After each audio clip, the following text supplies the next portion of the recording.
my YouTube channel. I'm waiting for Avro to join, and this is my first time doing a live on YouTube, so there might be a few bumps along the way. So I think Avro has joined, so I'll just let him in. Hello. Kelly, how's it going? Good to meet you in virtual person. In virtual person, yes. Good to meet you too. How you doing? Good, how are you doing? Mm, good. Enjoying a nice strong cuppa. Excellent. Excellent. Yeah. Well, it's how are things? Are you on Denman today? Denman Island? Yeah, always on Denman today. How, Great. and you're in Saanich, right? Esquimalt, actually. Esquimalt, right. Yeah. Very nice around there. Very nice. Yes, yes, yes. Oh, I'm so excited we were able to pull this off and do this little live stream. Yeah, yeah, totally. Thank you for inviting me. Thank you for letting me Yeah. tag along. You bet. For those watching live and for those watching non-live or later, welcome, Avro. Avro, should I call you Avro or Adam? You can call me Adam. Adam Okay, from Avro. It doesn't Adam matter. from I'm Avro. easy.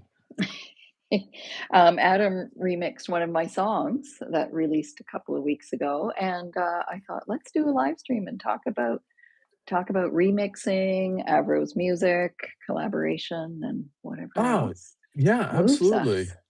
Absolutely. Yeah, so I know I sometimes rail against social media, but Instagram has been a great place for me to meet other artists, including yourself, because that's you and I met over Instagram, I think in the That's fall or summer.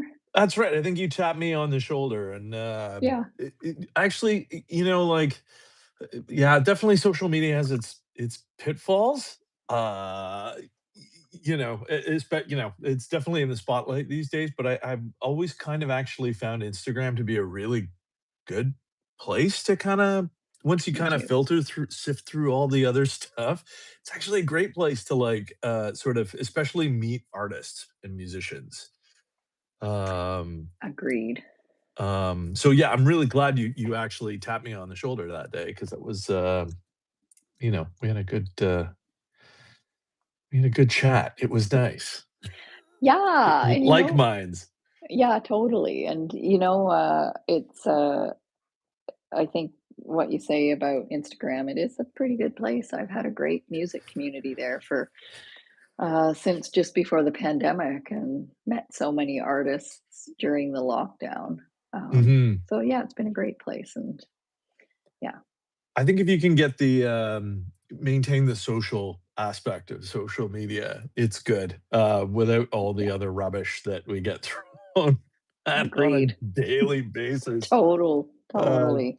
yeah, the social's good. Yeah. Totally. So you are an electronic artist and Yes. remixer and producer. Yeah. So you have your own identity as an artist, as an indie.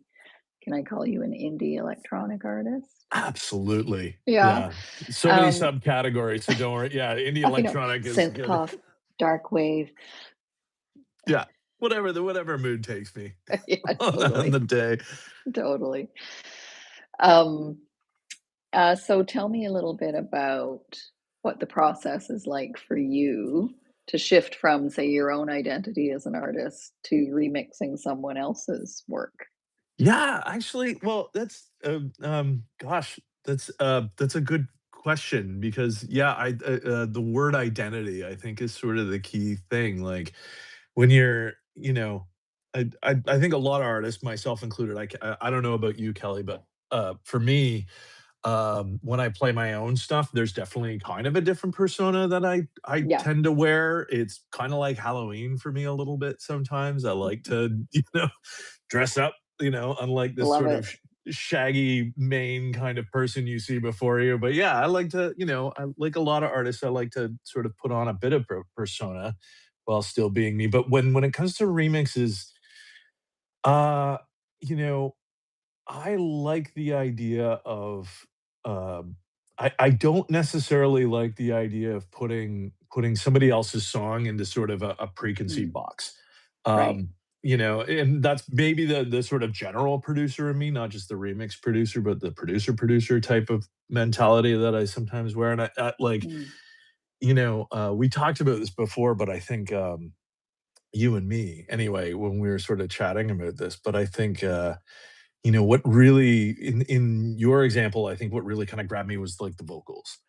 mm, Everything about the production was really fantastic, but I just particularly, and having kind of known about Art Bergman for a really long time as well, and just yeah. being sort of like, "Oh, wow, Art Bergman's on this too," and, like, I really wanted to, keep that sacred. Keep the vocals sacred. If you're, Well, yeah. remixing is a lot of times you're dismantling things and kind of putting them back together in a new kind of, you're going from a coffee mug to a bowl, Yeah. but the material is still the same and the texture is still the same. And I really wanted to maintain that. And that's kind of how I go with it with remixes. And I try not to Mm, sort of genre things too much. Like, I do like to experiment and let the kind of things shape as I kind of hear them and just play with mhm. things. It's something to play with. I think that's why I like remixes so much because I do get to play in a sandbox and try different things. And usually the artists who I remix are appreciative of that. Oh, and I'm definitely one of those artists that's appreciative. I Well, love yeah. how it I love how it turned out, and, I've worked with a number of remixers. I actually have a remix album coming out in Yes. a couple I can't months, wait. yay!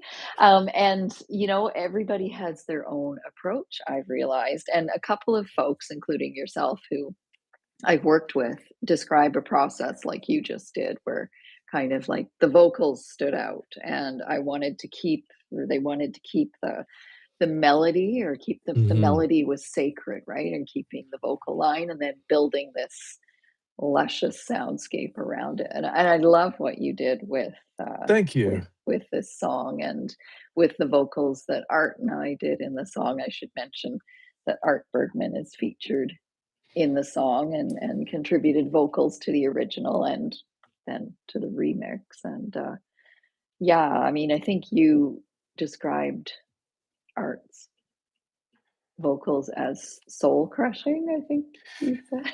And they are. I Kinda. mean, they're amazing. Yeah, he walked into the studio and just, I gave him we gave him a glass of water and he just delivered this like heart-wrenching vocal line, He's contributed to the song. the first time I ever, like, kinda actually experienced Art Bergman was in movies. He did, Okay. like, Highway 61 with Bruce McDonald, Yeah. and actually, the reason for that is the first band I was in, we had some songs on the soundtrack for that, Oh, along with okay. Art Bergman, and Art Okay. Berg yeah, like, he's I mean, I don't know him very well personally, but he just, like, at least in the film, kinda, like, really super punk rocky and just kinda, like, funny and interesting. So when I love juxtapositions with artists when they, like you have a perception of them one way and then they'll do something like, with your song, you have Highway 61 where he's this kind of like funny, hey, let's have a threesome kind of punk rocker. And then, Totally. but then have him like, do this performance on your song that was just, yeah, like there's a range. There's a huge range with that with Totally. with him, I There is. feel Yeah. as a person in general. And I just, yeah, I Yeah. glommed onto that like immediately. Yeah. Immediately. Totally. Yeah, and I mean, I think you hit it. There's a huge range with him as a songwriter too. I really like his songwriting is Yes. quality. You mentioned the playful aspect. He was very very playful in the studio because I gave him some background on the song and said that it was about I wrote it on the 30th anniversary of Kurt Cobain's death, and so these Yeah. um, lyrics kept coming to me that were kind of indicative or kind of shout outs to Kurt Cobain's writing and Nirvana songs. And so Art had this, he kept wanting to whisper smells like Teen Spirit. There was one line where yeah, the song, I forget the lyric of my own song, but it kind of gives a shout out to Smells Like Teen Spirit, and Art Yeah. was like, it didn't quite say Smells Like Teen Spirit. Oh, yeah, it was Teen Spirit, Wild and Free, and Art just Yes. really wanted to say, Smells Like Teen Spirit. So I think we got that on the original recording with him whispering Smells Like Teen Spirit. 'Cause he was determined. It was pretty cute. That would have been a different remix, I think. I almost would have just, like, put that on a loop with a 4/4 kick, "Smells like Teen Spirit. Oonce, Right? oonce, oonce, oonce. It smells like Teen Spirit. Oonce, oonce." But didn't work out that way. Yeah, Just FYI, yeah, very different remix. that would have been totally different. I love it. Yeah, so, I mean, just I think the back to remixing a bit, I think, I just love the journey that remixes take a song on, like, they take it in a new direction, and you get into a whole different world of another artist and their world, and that's kind of why I love doing remixes with people. Yeah, well, and I think too, like, I love, in a lot of ways, like, even outside of just the song in general, like, I love the idea of, like, sort of hearing, like, sometimes if you start pulling tracks apart, right?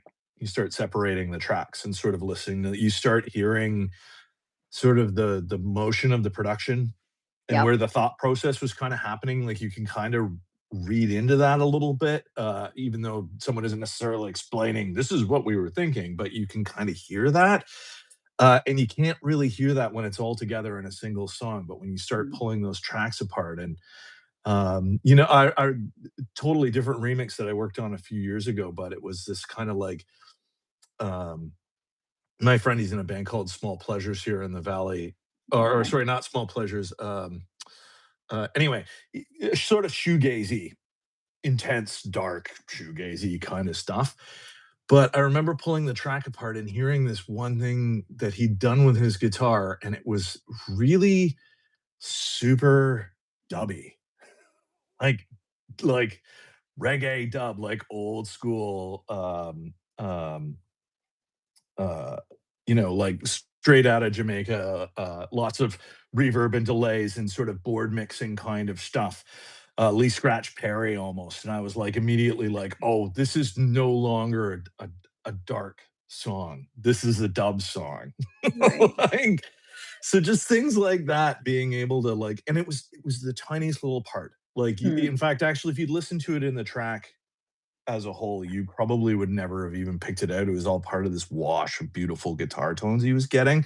Right. And I don't know how he felt about me pulling a lot of those beautiful guitar tones out, but I just heard this one thing and was like, there's something to that that really kind of and it was I very love it. similar. It's generally how I do, including your remix as well, where it's sort of like I like to pull apart and listen to the individual parts and then figure out where I think it could go from there. Mm. But again, without necessarily Love it. trying to be untrue to Yeah. the original feeling. So, Yeah, no, I can really hear that in the work that you do and in some of the other remixes of yours that I've heard too. It's yeah. pretty cool. Um, yeah, thanks for taking us into that process a little bit. It's Yeah, no love problem. love hearing it. Um,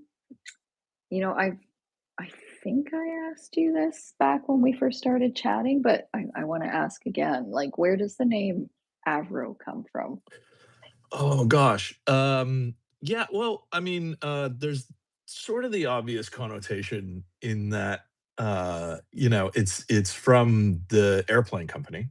Yeah, I That wondered. Yeah. kind of doesn't really exist anymore. And I've had a few like people contact me going like, oh, I'm so into like airplanes and um you know, when the style of music I tend to sort of sit in most of the time, and we're sort of similar generations, so I'm pretty sure Yeah. we can recall like the Yeah. days of like, the 80s and new wave and stuff like that. There was this Yeah. sort of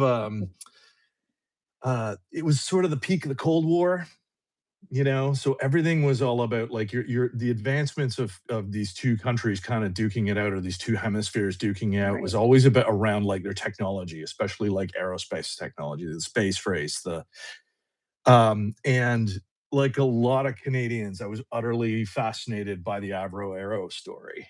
Yeah. Um, and I'm not necessarily a raging historical nerd, but that whole thing is like this convoluted. I don't know if there's any Americans watching, they may not know what we're talking about, I but know, like right? I was just thinking. it's so Canadian, just so you know. Look it up, Google it. But there's this whole debacle where Canada used to be at the head of the aerospace industry. And Yep. I just love this idea of a lot of new wave is very sort of, there's a reason why it was called new romantic. There's this sort Mm, of romanticizing and nostalgia of old ideas. And in the 80s, I think there was a lot of nostalgia about early Cold War, or right. post World War II, and in a lot of ways, like kind of ironic ways, in a punk rock way, where there were sort of like people were trying to kick at the norms by Mm, exaggerating them. um, so that's sort of where I kind of pulled the name from, really, is a sort of a childhood love of jet planes, yeah. and but also from a sort of, older and more understanding that nostalgia is not always about good feelings. It's about like, Right. understanding the nostalgia and where that kind of comes from, and really piecing the mystery around it together. And the Avro Arrow particularly was a strange mystery. Yeah. Um, Certainly was. Well, thank you for that. yeah.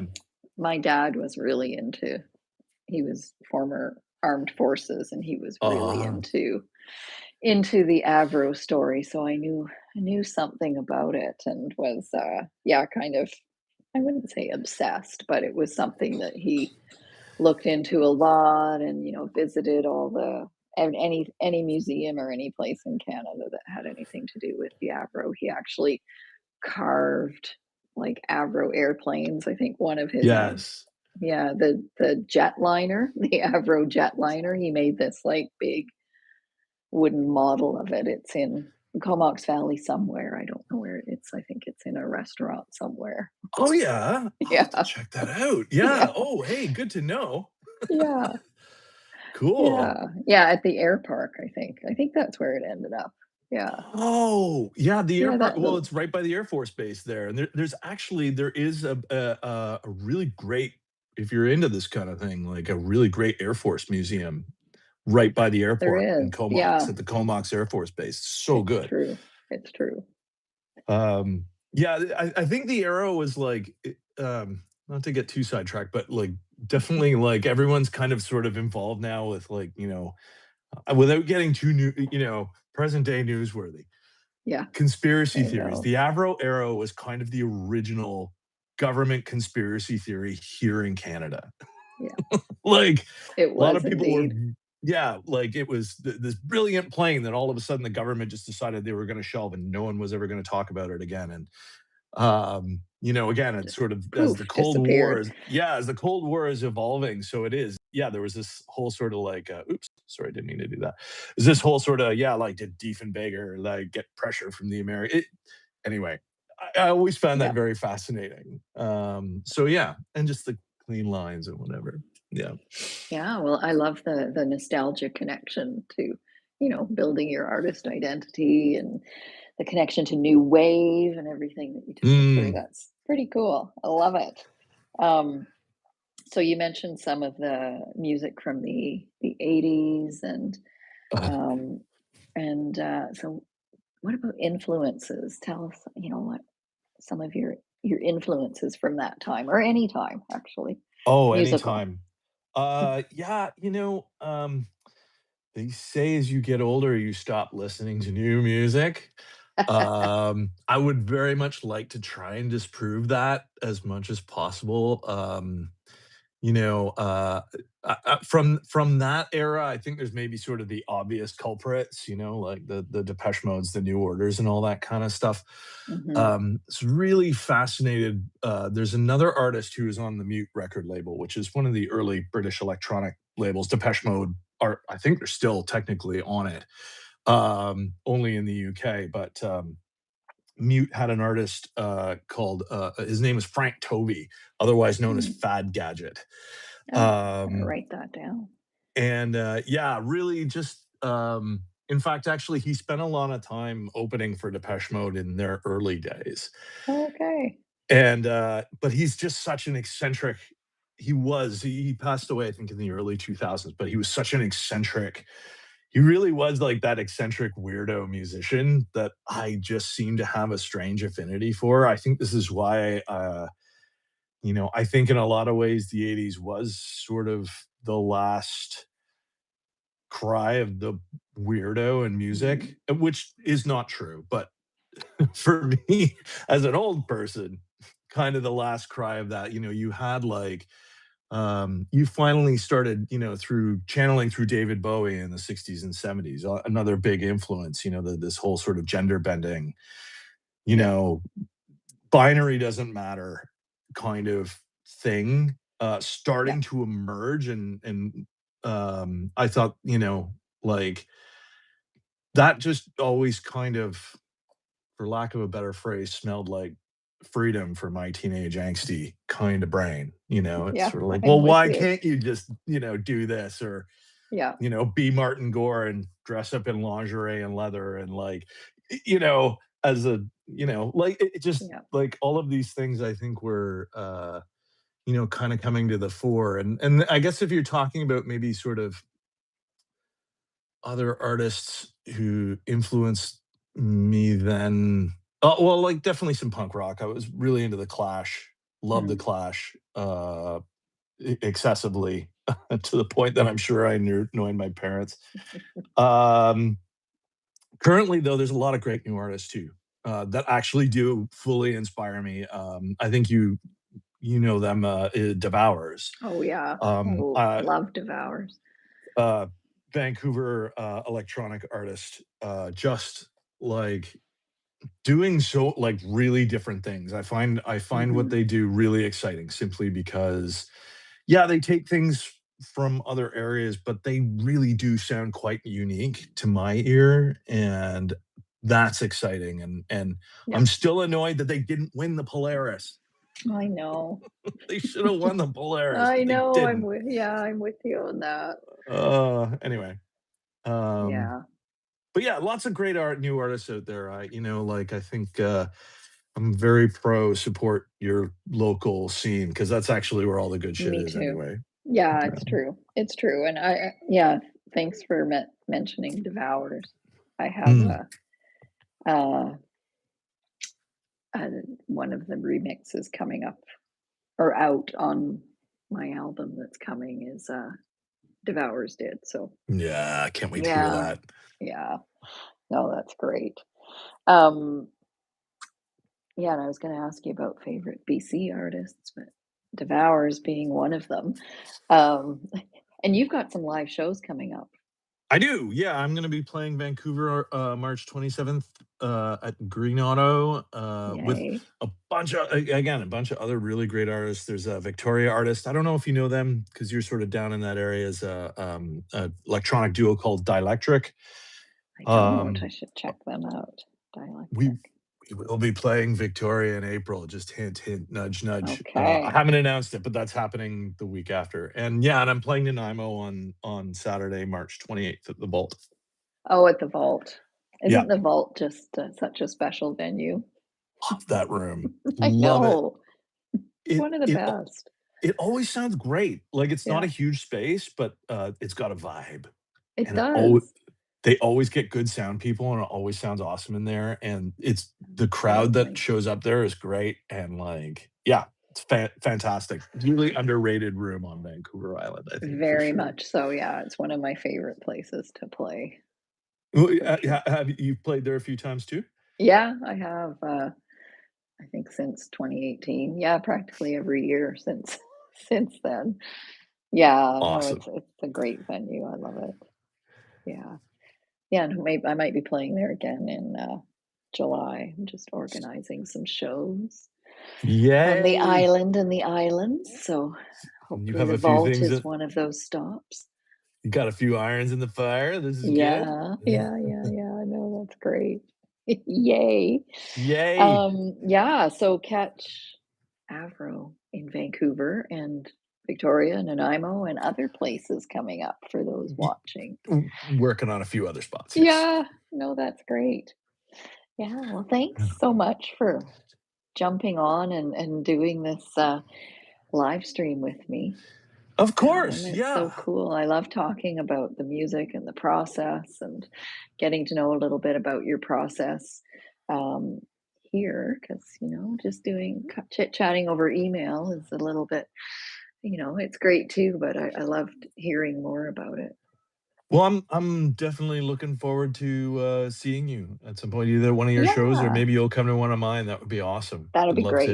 Yeah, love to hang out, I'll and try and do that. we are long overdue, Kelly. We are. Long It's overdue for great. this. The It's social great. media thing. No, not I anymore. We gotta hang know. out. Yeah. Yeah, in real life. Um, I will try and post this after the fact. This is my first time doing a YouTube live stream, so I'm Cool. gonna have to figure out all the bells and whistles. Somebody's asking us, they're in the UK and love Harvest Moon song. Any chance of playing it? No, we're not.